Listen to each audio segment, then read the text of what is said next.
I hope that aerial and circus arts will be taken more seriously and bigger here in Singapore. Common challenges, I guess for beginner students, could be the initial building up the strength, getting used to the grip or maybe even the calluses on some of the bar apparatus. I think in long-term wise, of course, I guess, sometimes scheduling and life changes, right? So balancing, I guess, commitments of life and having to pursue this area at the side is often something that I think students sometimes try to find a balance and can be quite challenging. I do hope that they love this enough to keep doing this.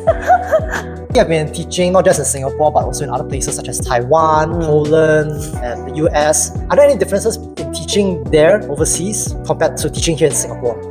I think it's quite different because a lot of times when I teach over there, I see the students for the very first time, like a workshop base. So you have to kind of get a feel of the students pretty quickly. In that sense, what we term as advanced could be quite different in different continents or different places. So usually I prepare a lot more materials just because you want to kind of cater to the students. One more other thing, the apparatus can be very different from Singapore. Like the silks could be really skinny. There are two pieces equals our one side only. So it's really skinny, can be really stretchy. So sometimes you have to adapt quite quickly when you use apparatus that's not what we are quite used to over here. So yeah, and then it kind of affects the move, like timing or things to do in the air. So a lot of the dynamic moves that I coach, the tempo, the timing in terms of the catching or the release can be a little bit different. And also similarly, a lot of studios here use pulley systems, whereas over there, there might be static points. So that again feels quite different when it comes to certain dynamic work. But it's a learning experience and you kind of anticipate it. Personal future plans, I think, is continue to build up more acts and perform them, be it Singapore or overseas. So there are a few projects coming up.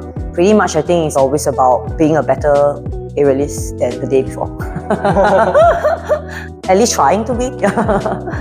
I hope that aerial and circus arts will be taken more seriously and bigger here in Singapore. Hopefully, getting more funding from institutions, more performing opportunities, hopefully even a full-time circus school. That would be so awesome because that would be one way to really kind of solidify what aerial is and what circus is here in Singapore.